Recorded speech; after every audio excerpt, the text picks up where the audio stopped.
మీరు నమ్మండి నమ్మపోండి, ఖమ్మం థియేటర్లో మేము వెళ్ళాం. ఓకే. ఖమ్మం థియేటర్కి సాయిల్ కాంపాటి పేరెంట్స్ని కూడా పిలిపించాం, వాళ్ళ చేత కూడా మాట్లాడించాం. అంత రష్ ఫుల్ మీద పడుతున్నారు. ఒక అతను వాళ్ళ ఫాదర్ దగ్గరికి వచ్చి ఆయన కాలు మొక్కి, బా ఎంత మంచి కొడుకును కన్నాం అన్నాడు. బా అసలు అంతకంటే ఒక ఫిలిం మేకర్కి ఇంకా ఏం కావాలి? బెస్ట్ అప్రిసియేషన్ అది. అంత మంచి కాంప్లిమెంట్ మళ్ళీ దొరుకుతుంది రాదు ఇక.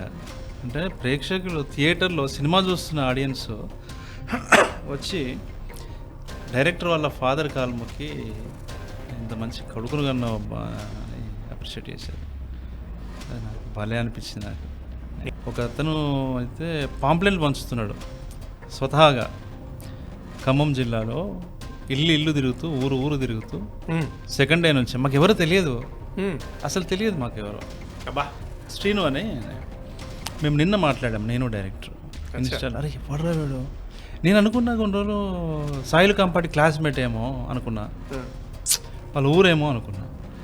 నేను తర్వాత సాయిల్ కాంపాటి ఏమన్నా అంటే లేదన్నా మనకు తెలియదు అన్నాడు. ఎవరని అమ్మ ఎవరు ఇంకెవరైనా ఉన్నారా మనోళ్ళు ఎవరైనా చెప్పిల్లా? ఎవరు చెప్పట్లేదు, నేను కాదు అన్నారు. అంటే మనకు సంబంధం లేదన్నారు. ఆశ్చర్యపోయినా నేను. ఫోన్ చేసి మాట్లాడితే తను అన్నాడు, అంటే అన్న మీరు ఇంత కష్టపడి సినిమా తీశారు, నా వంతుగా నేను ఇది చేస్తున్నా అన్నాడు. చాలా మంచిగా అనిపించింది. అంటే సినిమా నచ్చి కరపత్రాలు పెట్టుకోవడము. బా ఈ మధ్య కాలంలో ఎప్పుడు ఇట్లాంటిది లేదు, ఏ సినిమా గురించి లేదు. ఎప్పుడో మన చిన్నప్పుడు 90s విన్నాం. అది కూడా ప్రమోషన్ కోసం విన్నట్టున్నాం. మనిషి ప్రజలు ప్రేక్షకులే ప్రమోటర్లుగా మారటం అనేది కొన్ని సినిమాలకే జరుగుతుంది.